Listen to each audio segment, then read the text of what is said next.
I could use this for a commercial venture. I could do a couple. First of all, our Bible study class recommences on October the 7th, maybe not in the boardroom initially, but it begins both in person and online.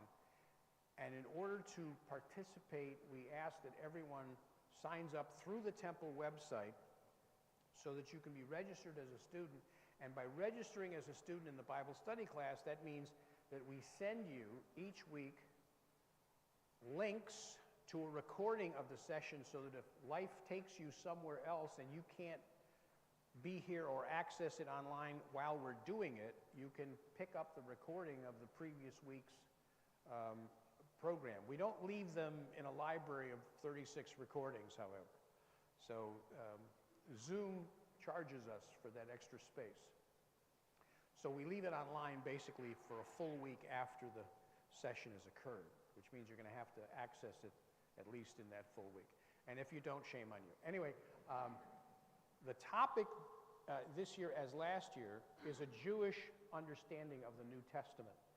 And last year we read from the writings of the Apostle Paul, and we read from the Gospels, 3 of the 4 Gospels. And this year we're going to start with the Gospel of John, which is the most complex and complicated of all of the Gospels. And then we're going to, if we get through that, we're going to do the Acts of the Apostles. Now, the short form of what I'm doing is basically, if you want to find out about what Judaism was like in the first 2 centuries of the Common Era, you need to go to the New Testament to find out, because it's a gold mine of information about that time period that we have, because of historical circumstances as Jews, we've decided not to access it, and it's something that a richness of material that we ignore at our own peril, not peril, but regret, because we're missing something very interesting.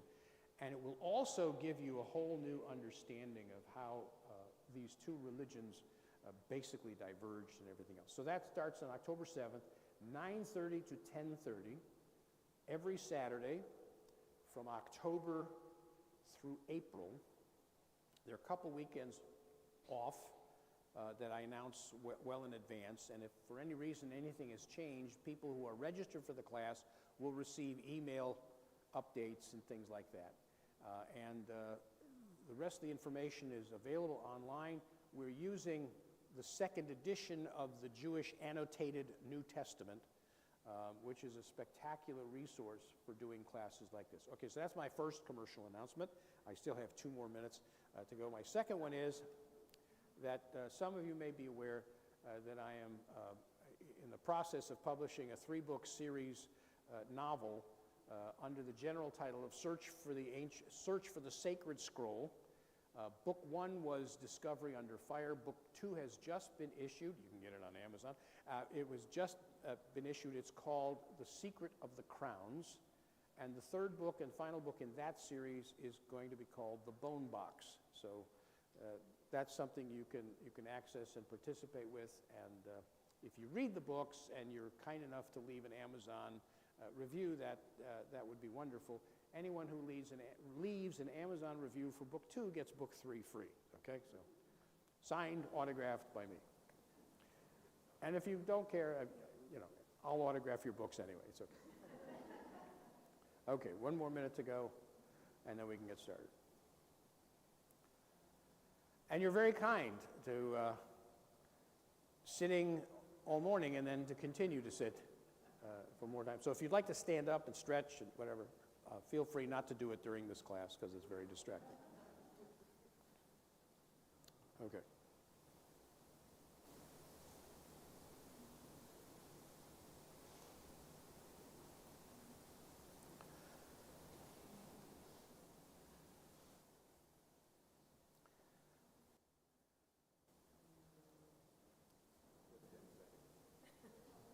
What?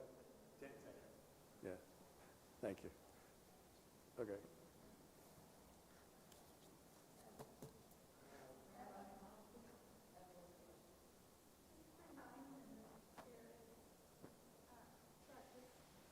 Oh, the most important thing about Saturday mornings is that the breakfast is served.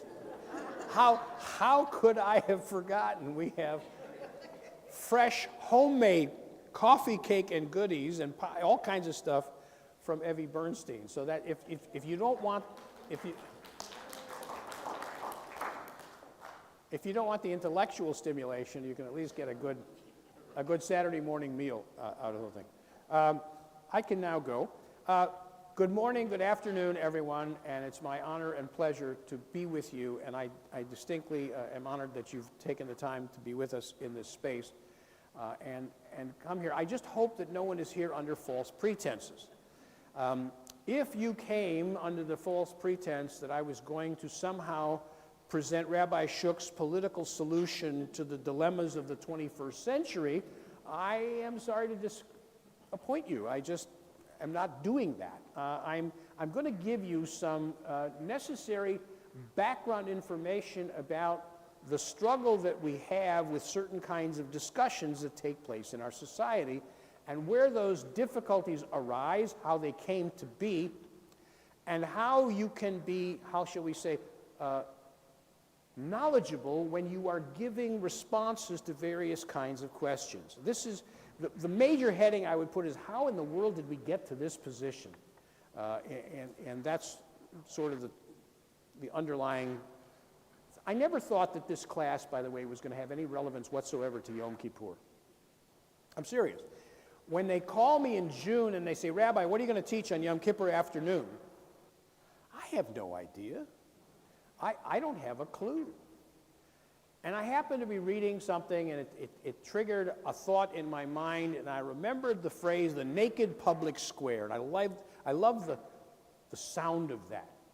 A public square that is naked. What does that mean? Where does that come? And I remembered where it came from and what it meant. I thought that would be kind of a cool thing to talk about. But I never thought that it would have anything to do with High Holy Day liturgy, Jewish texts, or anything else of the sort.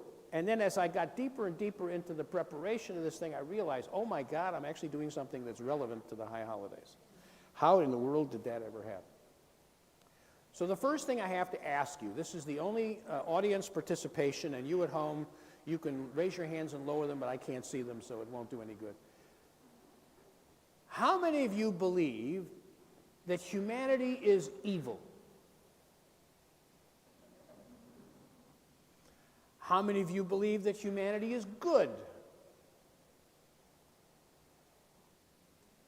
How many of you are not sure?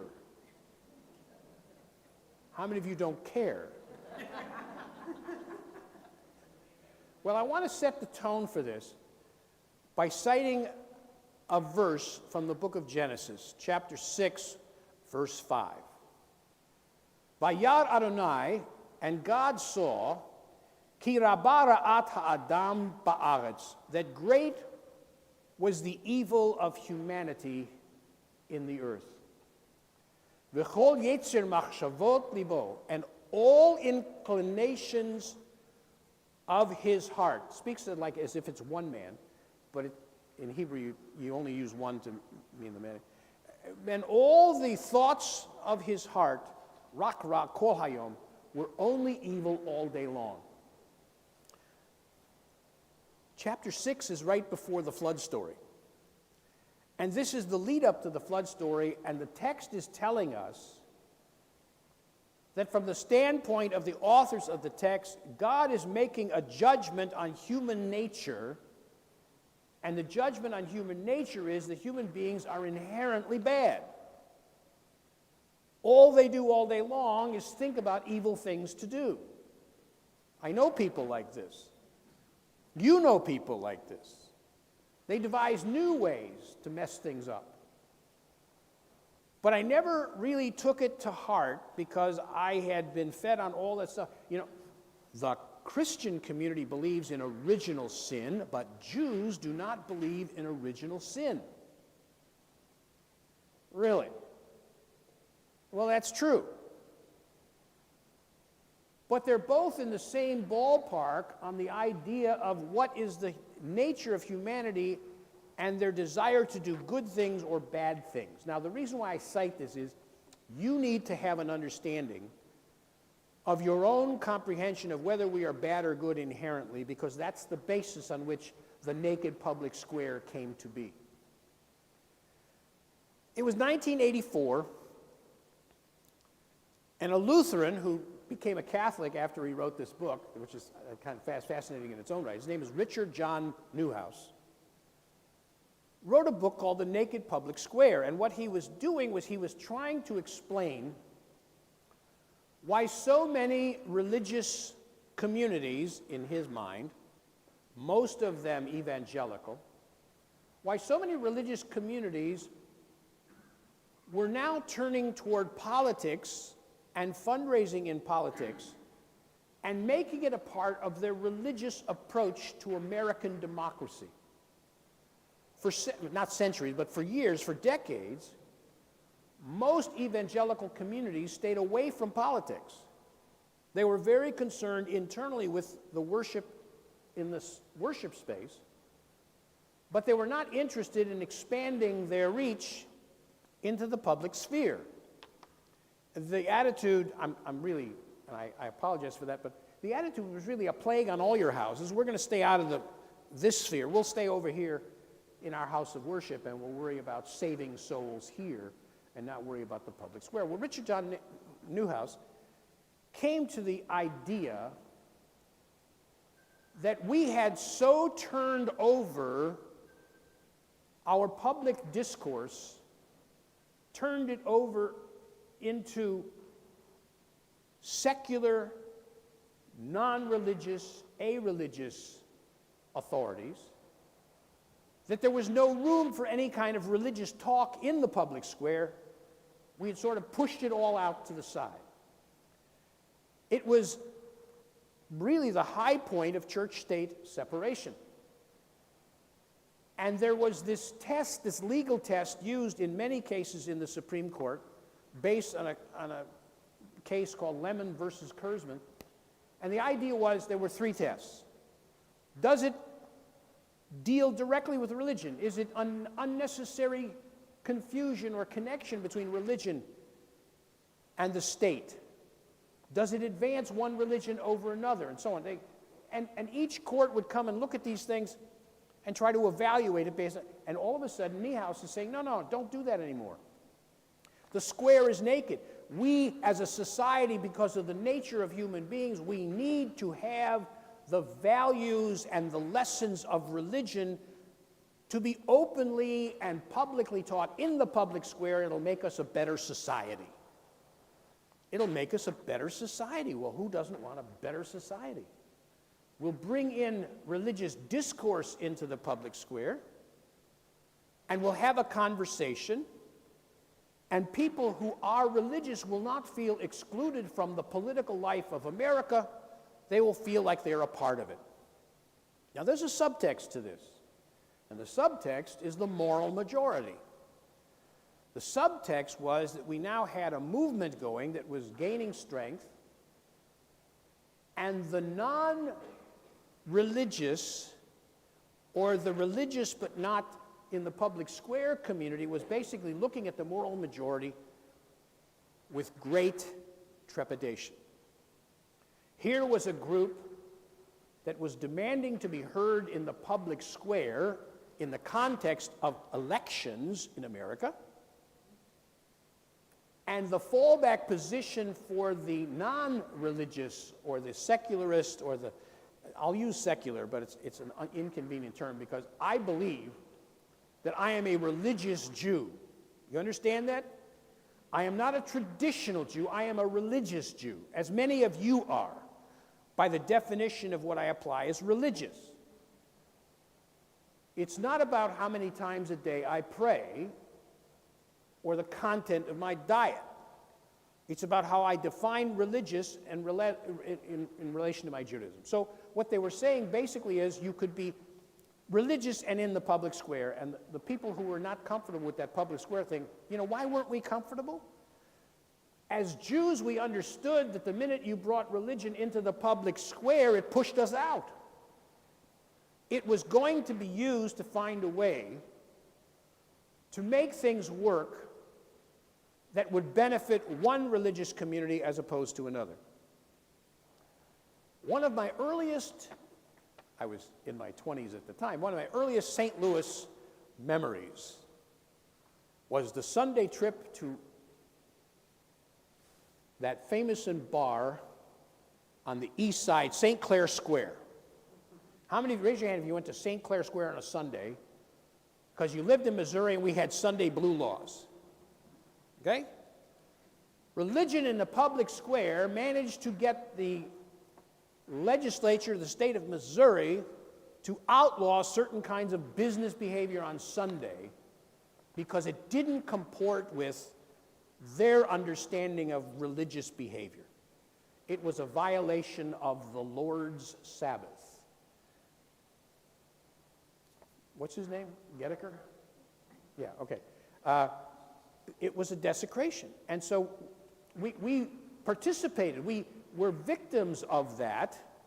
And if you had a business that could have conducted itself on a Sunday, you were being restricted in not conducting it because the state of Missouri, in this instance, had decided you were not allowed to do it. And then someone pointed out to the state of Missouri they were losing millions of dollars in tax revenue by all of those. You remember the cars lined up at the exit going out of the... It was hard to believe, but that's what we're so desperate to go shopping. We're not so desperate anymore. We have Amazon. So Newhouse comes up with this notion of the square needs to have religion in it. And then the minute the door is open, we get into a dialogue about how much religion there should be in the public square that still falls within constitutional guidelines. This is not a seminar in constitutional law. I am going to get to a religious point here. But the conversation was taking place how much religion should be in the public square. Now, what I find fascinating about the 1980s and 90s and into the year 2000 and so on is the fact that that conversation never in its wildest moments imagined that Hindus and Sikhs and Wiccans and others would see the opening in the public square and say, wait a minute, we are just as entitled to enter the public square as the moral majority and the Christian Coalition and a few other groups that came along at the time. How come? And then all of a sudden, it got very quiet in the public square. And we came to understand that the public square and that conversation about the naked public square was a hidden agenda conversation. There was something going on underneath it. Now, I'm going to go rabbinic on you again, and I'm going to take you to the Middle Ages, the Crusades. How many of you were around when the Crusades were around? Okay. You're very kind to do that. I appreciate it. Many people don't realize that Jews were part of the Crusades. I mean, Jews know that Jews were part of the Crusades, but if you've ever watched a Crusader movie, with one exception, it was called The Kingdom of Heaven, and it starred Orlando Bloom. You may recall, probably Orlando Bloom more than the movie, but that's okay. The Kingdom of Heaven was the only movie media presentation of the Crusades that actually made reference to the fact that Jews were living in Jerusalem. Everyone else, including Western Christianity and even Eastern Christianity, had created a dynamic where the only people that were in Jerusalem were Muslims and Christians. The fact that Jews were getting slaughtered by both sides was of no consequence. But I found it fascinating for a different reason, because it was the one time in world religion where you had three religious faiths in the same geographical space, all claiming that they had religious truth, that their religion was the one true religion. I mean, each community, and they were all existing in the streets of Jerusalem. How did they manage this? They didn't manage it very well. But if you were a nonviolent member of any one of those three traditions, how did you sit down and argue with someone from one of the other three traditions? If I say that my religion is true because I believe in every word of the Torah, you would say, well, prove it. How do you know that your religion is true? Well, I would say, well, it says right here in the... No, you can't use the Torah. See, I don't accept the Torah. You got to prove the truth of your religion by something else. So I'm going to use the New Testament. And the Muslims said, wait a minute, you can't do that because we don't accept this scripture or that scripture. So how would they talk to each other? They talked to each other through Aristotle and Plato. They talked to each other by saying, is there not some source of truth that Christians, Muslims, and Jews recognize as being a source of truth? And some of them were willing to go as far as to say, you know, that Aristotle, he had this whole notion. I mean, he came at the idea of God by talking about the prime mover and the unmoved mover and all of those great things. And what's the difference between Aristotle's understanding of God and the Jewish understanding of God, or the Christian understanding of God? So it came to be in those days, long ago in a galaxy far, far away, that the only way that those people in Jerusalem could talk to each other on a religious level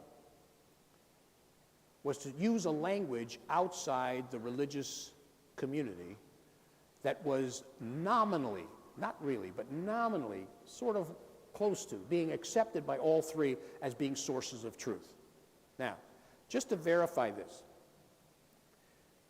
it is not an accident that Muslims, Christians, and Jews developed philosophies of their own religion using Aristotle.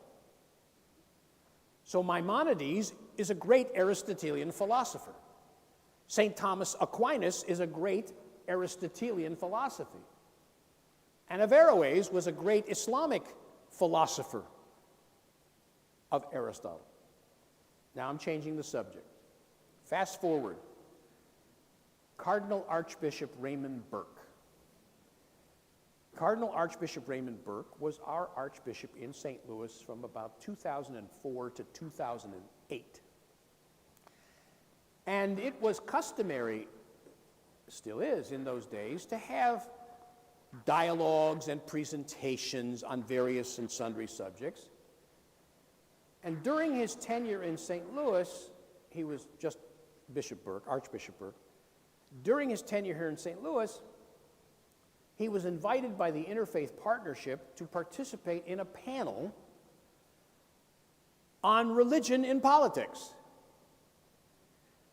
And Rabbi Shook was invited to be on the panel. And so it's, you know, and the Interfaith Partnership, God love them and sustain them and support them and send your money as fast as you can because they're doing great work. They had this thing. You would have a Christian, maybe 2 or 3 Christians, maybe a Muslim, maybe a Mormon, someone Jewish, definitely someone from Baha'i, okay? Raise your hands if you've never heard of what a Baha'i is, okay? Baha'i, okay? And this would be the panel. So it was a long panel. It took a long time from the archbishop to the rabbi. It took a long time.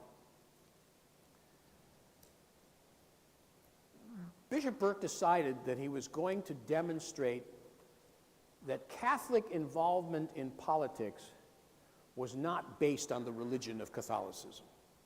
I thought that was a rather startling presentation. He was not going to base it. He said, no, when we come to an idea about faith in the world, we can't speak to you about it from the Catholic perspective. We have to speak to it from a different perspective, one that you will accept as being valid. I said, this is very interesting.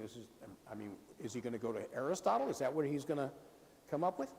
And he says, you know, this is a direct quote, you know, we all believe in the natural law. and I see heads nodding in the audience. And I'm looking, and I'll wait a minute. I don't know where he's going with this thing. We all believe in the natural law. And by that I mean that we all believe that there are certain things that are inherently wrong. It is natural for us to believe that murder is inherently wrong. We all believe that. And he went on quite some time. And the idea being that the position of the church vis-a-vis abortion was not based on church doctrine. It was based on the natural law that we all agree to. Now, this is a time of confession, is it not? We went through a vidui, a long and a short confession, okay? We confessed our sins. The sin I have to confess to you is I didn't know that I believed in the natural law. Because frankly, I'd never had any experience with the natural law, and so if someone tells me I believe in the natural law and I see heads in an audience nodding yes, and we do, of course we do, and some of those heads were Jewish, I thought, well, maybe I was missing something. So after I left the session, I went back to the study and I started looking up natural law. The church invented natural law. They invented it roughly coexistent with the Reformation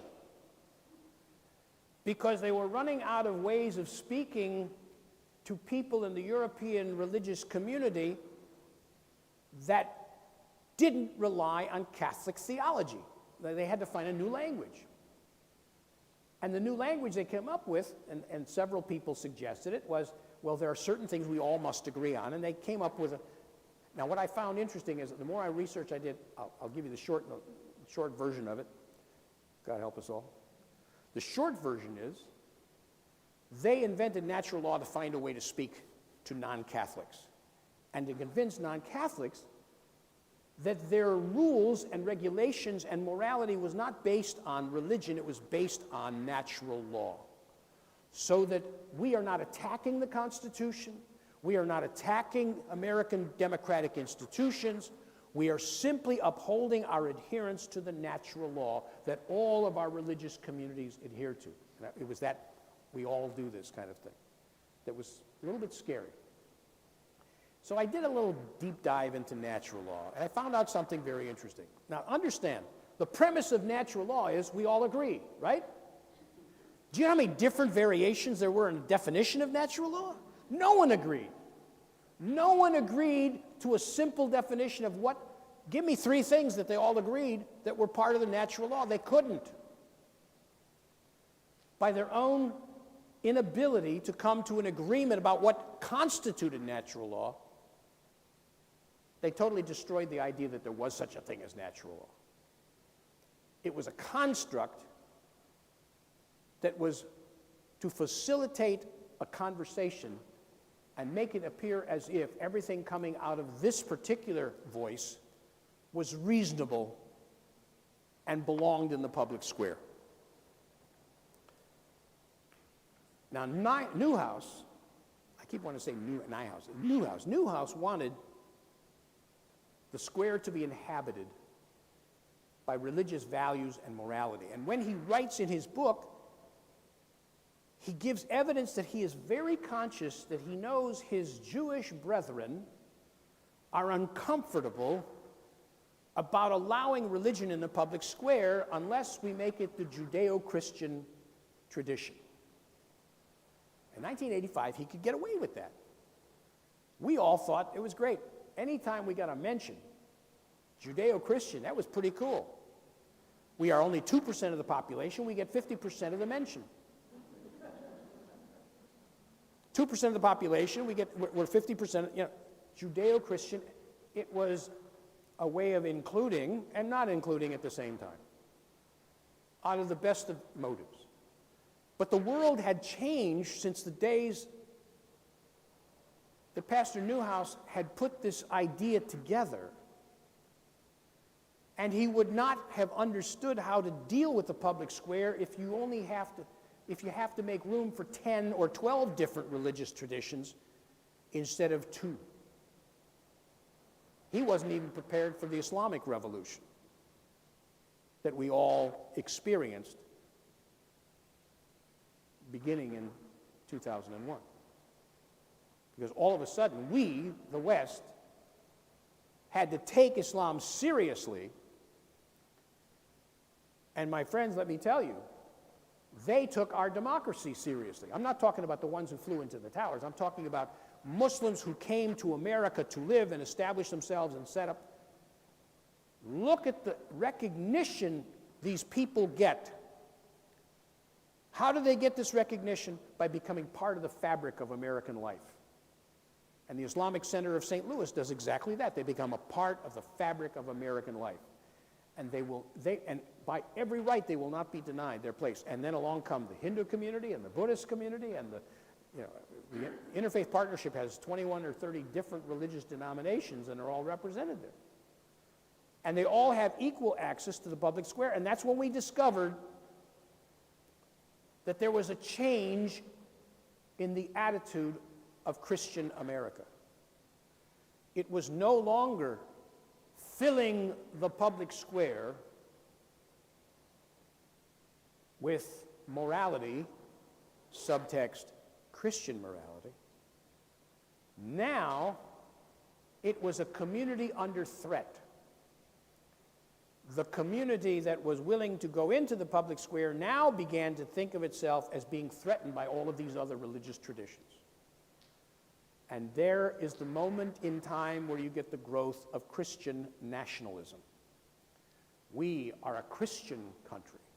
We have always been a Christian country. We are a Christian democracy, and if push comes to shove, our Christian values take more importance over constitutional values, yada, yada, yada. When the public square became so filled with people willing to profess and celebrate and enjoy their religious identity in the context of America, that's when Christian nationalism rises and basically says, we are now under threat. We are not going to survive. We have to make sure that we, through law and legislation, place all of these values we hold so dear, whatever it is that the local community wants, whatever value we hold so dear is enshrined in our state and federal constitutions as being legal and worthy of the law, because that's the only way we will prevent the attack that is now taking place on our Christian institutions. The naked public square needs to be naked. It was naked for a reason. I don't know why we get so caught up with naked, but it was naked for a reason. Because we could not get along with one another, and the only way that the founders of this country could find any kind of agreement on any subject was to take religion out of it. Pay lip service to religious language, but not go so far as to establish one church community over all the others as being the one allowed to collect taxes from the people, as allowed to being the examiner for religious oaths of office. One of the earliest tests of our Constitution was that Jews who were running for public office had to take public oaths that they would follow the Christian religious tradition. It wasn't so simple. It didn't get written out by court proceedings. It took a while. It took time. So I think it's time for the public square to become naked again. And I go back to this verse about all the thoughts of human beings are evil all the day. The only way that we can protect one another is to make sure that we guard the pathways to the public square. so that people with evil intent don't make it in.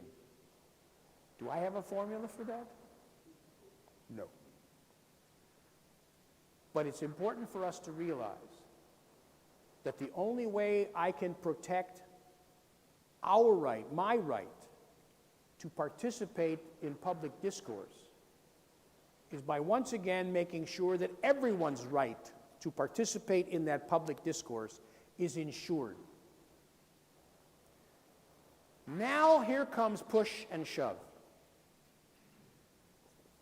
A long time ago, probably very ineffectually, I suggested that our legal efforts in matters such as abortion were all wrong.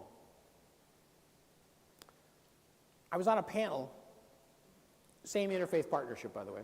They did a lot of great stuff, still do a lot of great stuff. The panel was on what do Jews, Christians, Muslims, Mormons, Baha'i, whatever, what do they think about abortion? What is their position?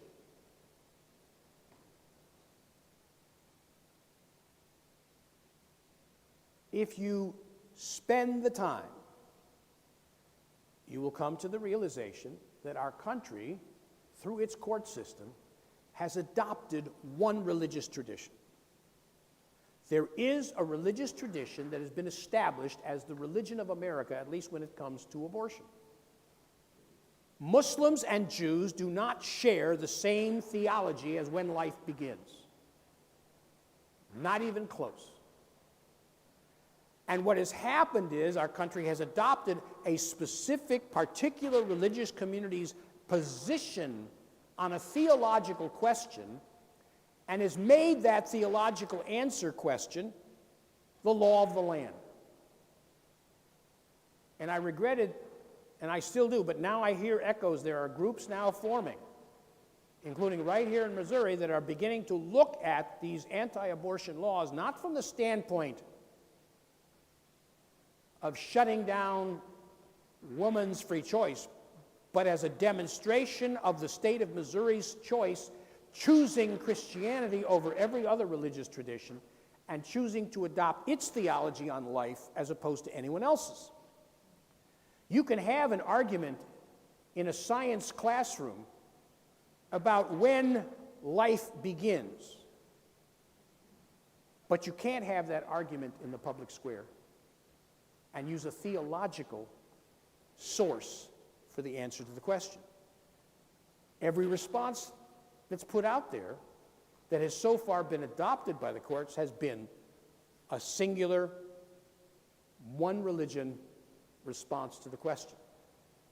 So I think the most fruitful way of dealing with that question is going to be through a discussion about whether or not the values the court has adopted are specific to one religious tradition or another.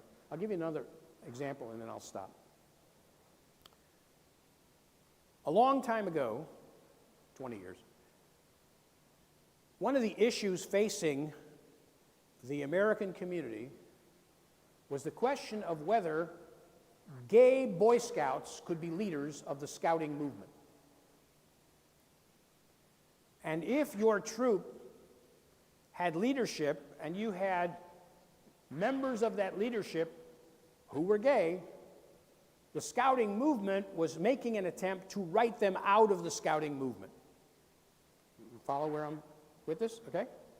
Temple Israel had a Boy Scout troop. So we were directly connected to the issue.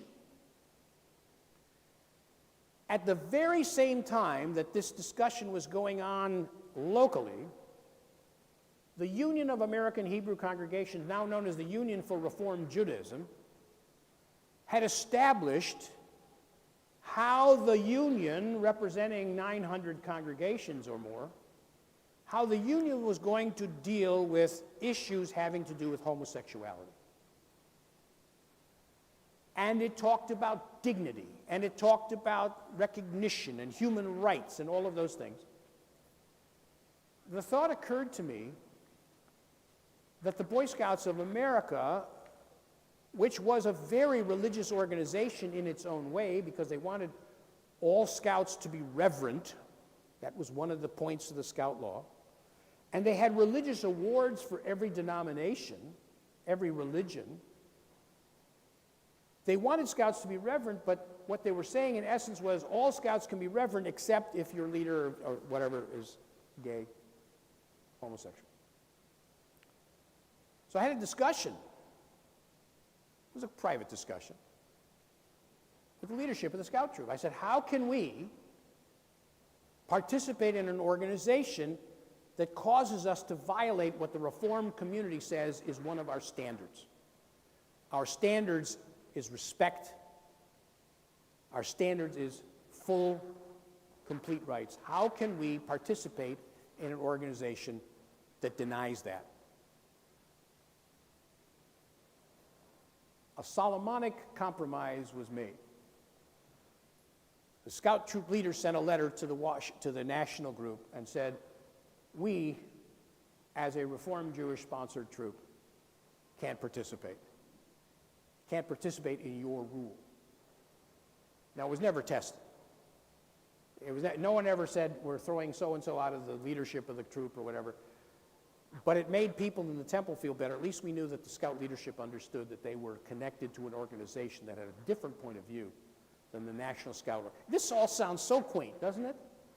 That we had this I mean, it's like so ancient history.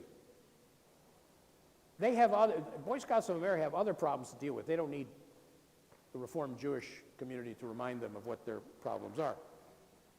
But it was kind of fascinating that it was a moment at which our Reformed values, a stated approach to human rights, verbalized and put in writing by the Union for Reformed Judaism, was in direct conflict to an organization that the temple was participating sponsor.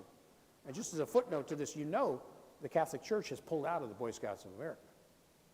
They've got their own Scouts. See, they don't want to, it was too much change for them. They wanted to go the other way. So they have their own scouting program, which is kind of interesting. We'll see where that one's going to go. Okay, so my big thing for you is my final session. You walk out of here, the naked public square needs to get naked again. That's what I want you to remember. The public square needs to get naked. And let me tell you something. We sometimes, I say we as Jews, sometimes are the worst offenders. If you see an opportunity to take federal money or state money or local money for a religious program, we as Jews should not be the first ones in line to say we want that money for our schools. Our position should be no, no, no, and no. Some of the biggest recipients of federal dollars are in the state of New York. And they support anyone who will supply them with those federal dollars, no matter what the rest of their moral agenda is. And it harms us. It ultimately ends up in harming us. We need the public square to become naked again, and it starts with us. Okay, I'm done. Questions, anybody? No. So what difference between Jews and Muslims on abortion? The Islamic community has multiple times. See, this is the issue. Originally, the church had the same thing. My daughter says, Dad, they only ask you what time it is. Don't tell them how to build a watch. Okay, I'm going to. So many infant deaths took place immediately after birth, and at least for the next 30 days. So many children died in childbirth or died in the earliest stages of life. And religious communities, all religious communities had an issue, and the issue was, what is the status of the soul of that individual? Is a child who is born and 3 hours later dies, is that child condemned to hell? Because under the doctrine of original sin, the child is tainted by the original sin and has had no opportunity to rid itself of that sin through the benefit of the church, as an example. So what the church did, and Islam is followed suit they didn't follow the church, but they did for their own reasons. Ensoulment became the idea. The child is born, but then when does the soul enter the body and make the person fully human? So they had a 30-day waiting period. And a lot of religious traditions had a sort of ensoulment waiting period. And so if a child died before that time, parents were not required to go through the rituals of a full funeral and burial and all, okay? They took different ways. Islam was almost the same way. There was a period between birth and ensoulment. Life did not begin at conception. That was basically a 19th century conception of the church. That's a history for another time. But that's what that was all about. The Jewish belief is that you're not a human until you have left the womb. Until you have left the womb, you are still a part of your mother's body.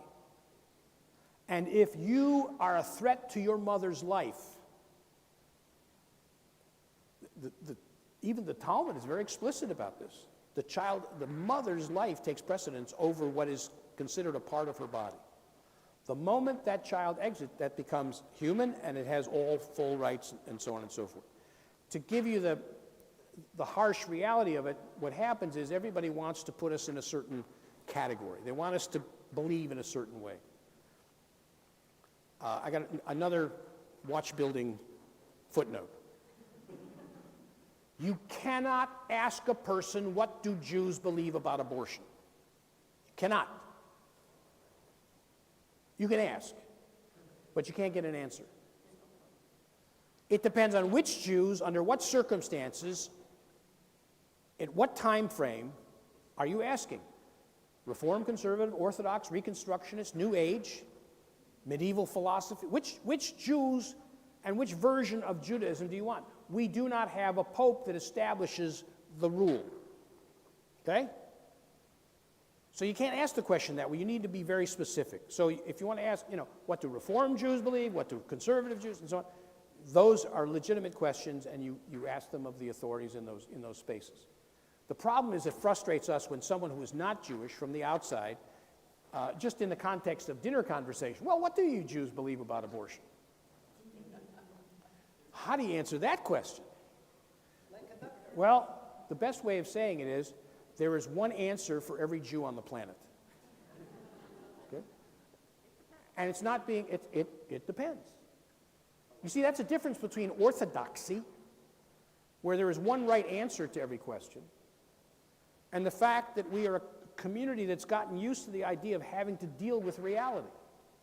The reality of someone who is mourning a child, the reality of someone who has mourned three children in that process of birth. And the humanity of what's the humane thing to do. Interesting use of language, the humane thing to do. But that's what's involved. I can pick up a book, it's on my shelf, the Catechism of the Catholic Church, 1992 version, okay?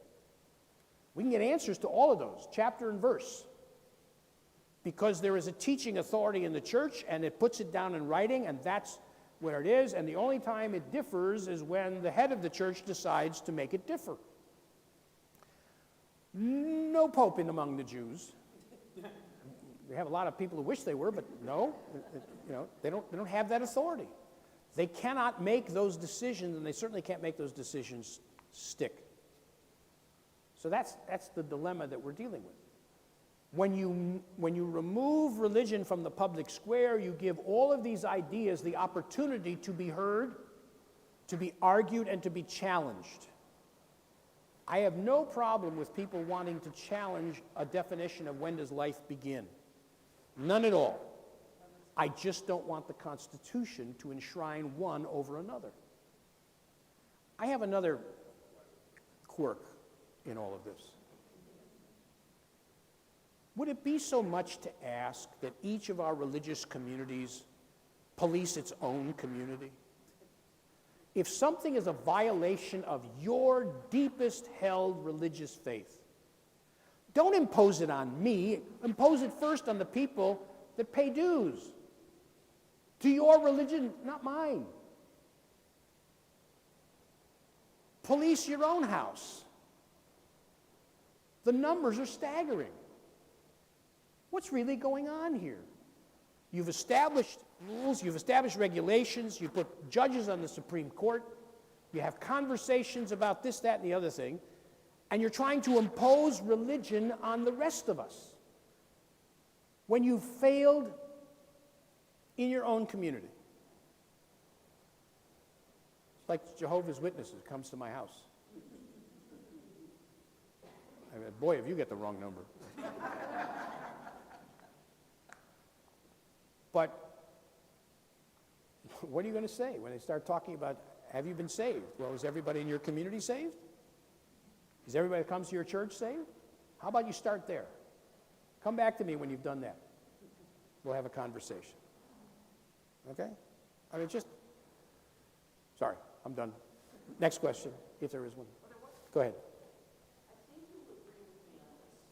I just recently finished 20-plus years in the Army band system, which means that I've played concerts in December approximately 20-plus times. Okay, I'm going to have to come closer because I can't hear a word you're saying. I am partially deaf. Go ahead. Okay, so I recently finished 20-plus years in the Army band system, so federally funded Army, U.S. Army Oh, band. system. Music.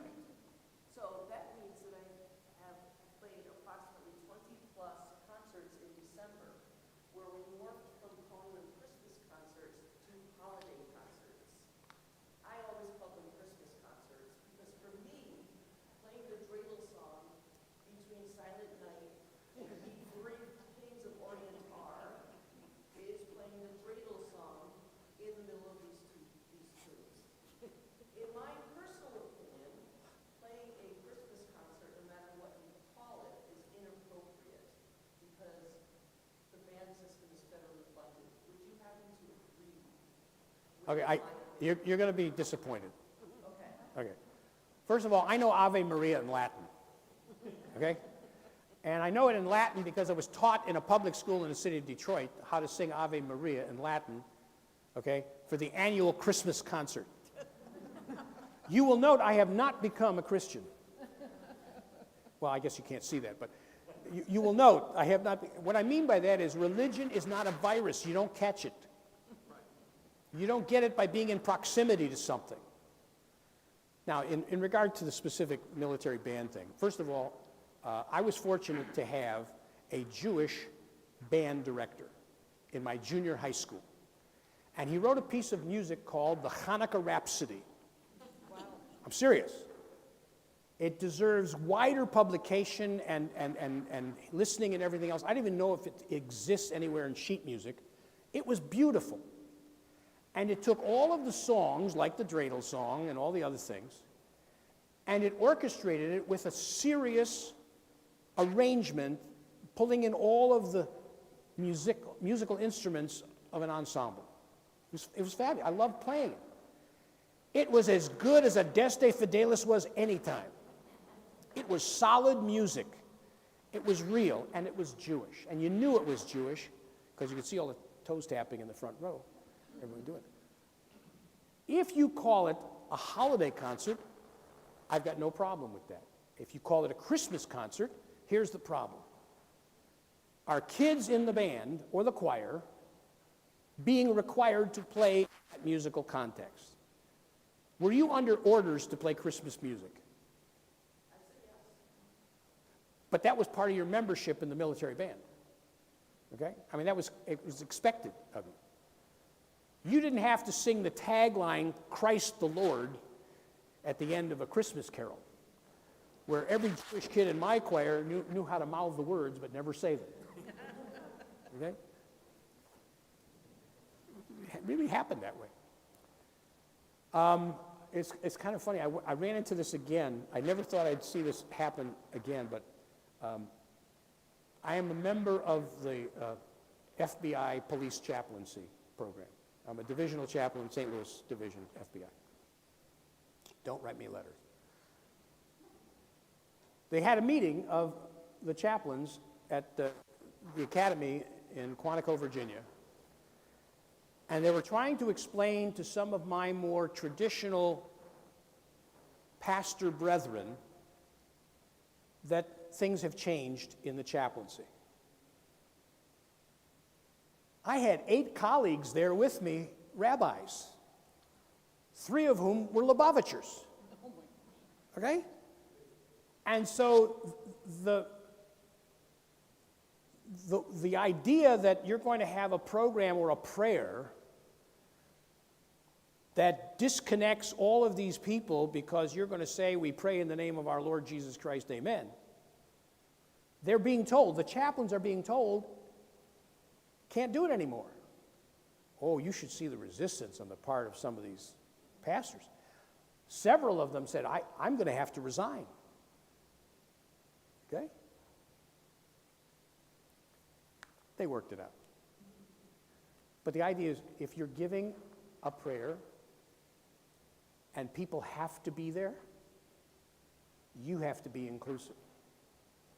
If people don't have to be there, if you're conducting services at the Academy Chapel on Sunday morning, and the service is advertised as Protestant morning services, you do not have to be ecumenical. You do what your thing is to do. It's called recognizing who's in the public square. Recognizing and respecting the fact that we have other people of other faiths.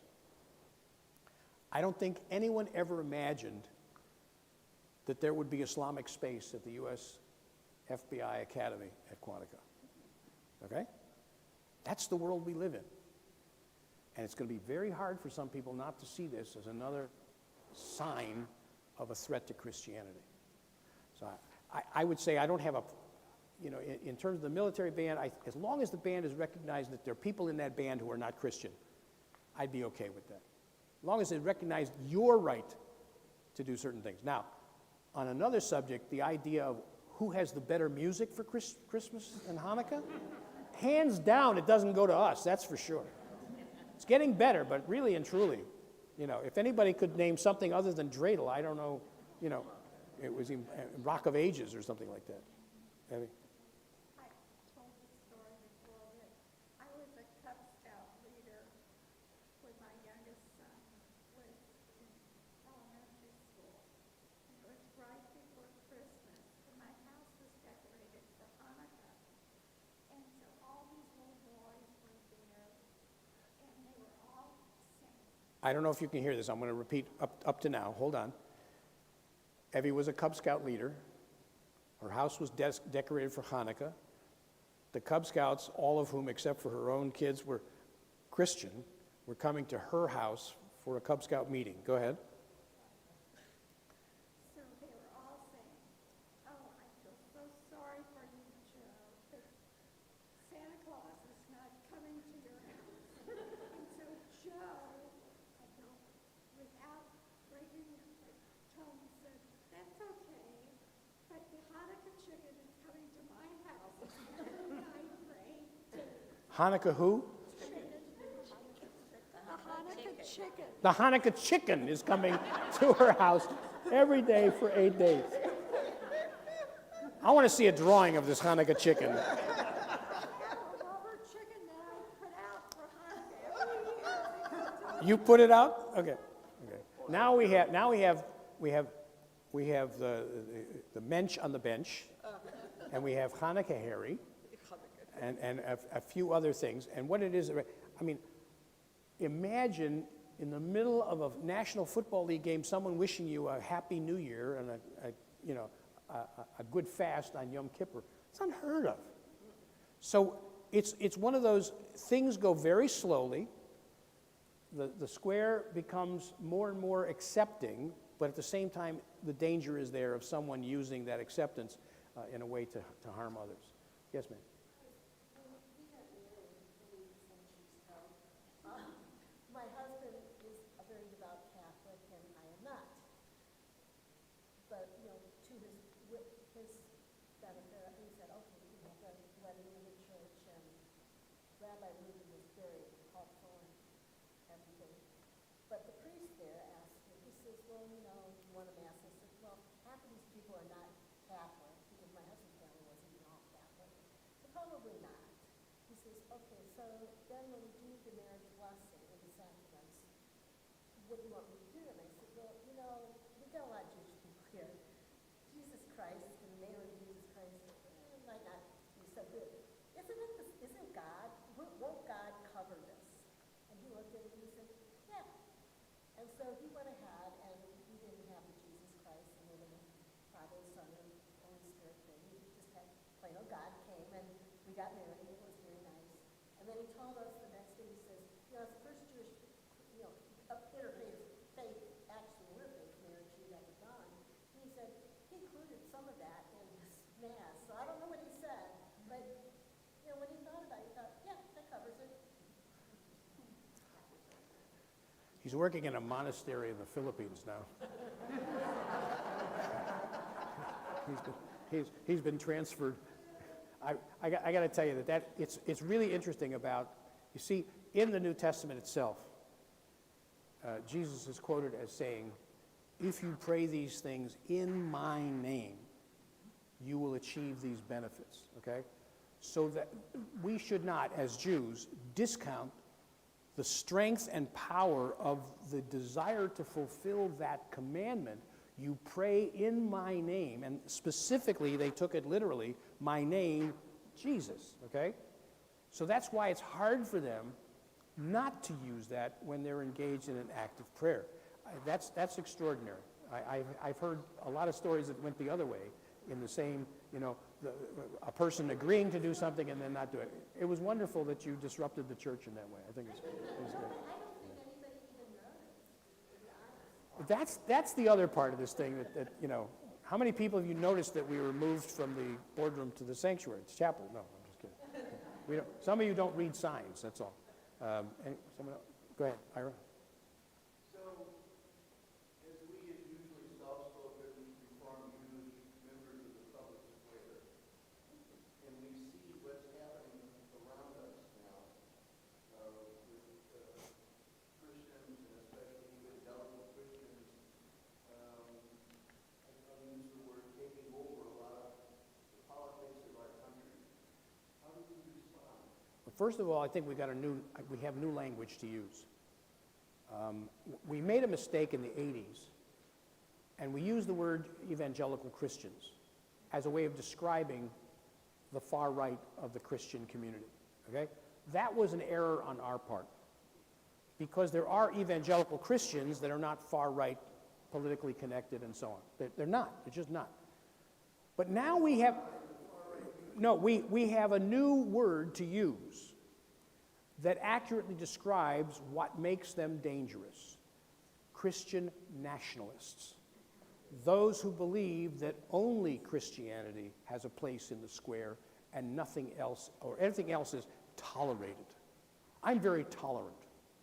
No, we don't want toleration. Call it out. You cannot let it stand.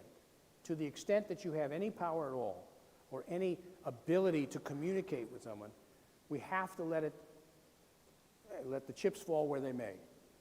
I went to a police event where we are routinely called upon to give blessings and benedictions. And we had a guest person of faith representing a faith community. And that person was giving the invocation at a memorial police breakfast, at which we were remembering 11 police officers who died in the line of duty. That person, invited by virtue of his position to come and speak and give the invocation, meaning welcoming God into the event, chose to tell everybody why all police officers should be part of his denomination. The next day, I wrote a letter to the chief. And I wrote a letter to the chief, and I said, I have to tell you that I found the behavior and the content disgusting. Okay? And the chief wrote me back and said he was more disgusted than I was. He was appalled. He was embarrassed. Kind of thing. So not everything is going to... You can be a teacher in that way. You can teach what's right. They had I did an invocation at a convention downtown, and I don't mind mentioning his name. It was Billy Graham's son, Franklin Graham. And he gave the same kind of invocation, and I basically sent a letter to the head of the organization that was having the national convention. And I said, you got to take care of this because you got a problem here. Not every member of your organization is Christian in the way that Mr. Graham is Christian. And what he said was offensive not only to me, but to every non-Christian in the audience, and you had a bunch of them there, I know for a fact. Again, you set the tone, you call them out on it to the best way you know how, and you do it without anger, which I had plenty of, and you call them out, and you send a copy to whoever it is that needs to see it. Franklin Graham never wrote me back. Okay. This is the last question. I started teaching in Hazelwood in 1976. I was one of about 10 Jewish teachers out of 1,000. And when we have our big meeting at the beginning of the school year, the first year or two, they bring in a Baptist preacher who would bless all the teachers in the name of Jesus. I wrote a letter to the superintendent, and I didn't have tenure yet, so this was sort of dangerous. No, I'm gutsy, yeah. And I said, I'm sure I am not the only one, but I don't believe in Baptist Yeah. church. And this is a public school district. We should not be advocating for Jesus Christ in the public school district. And I said, I was very offended. Well, he wrote me back and said, well, that minister would be offended that you were offended. But they changed their policy, and they started to have just teachers asking for a general blessing for the beginning of the year and stuff. The bottom of the letter should have copies sent to the Anti-Defamation League and the ACLU. And usually it gets people's attention. Thank you all for being a wonderful group. I wish you all an easy fast. You have made my fast easier because you've occupied me for an hour. And I haven't had one thought of food until now. Let me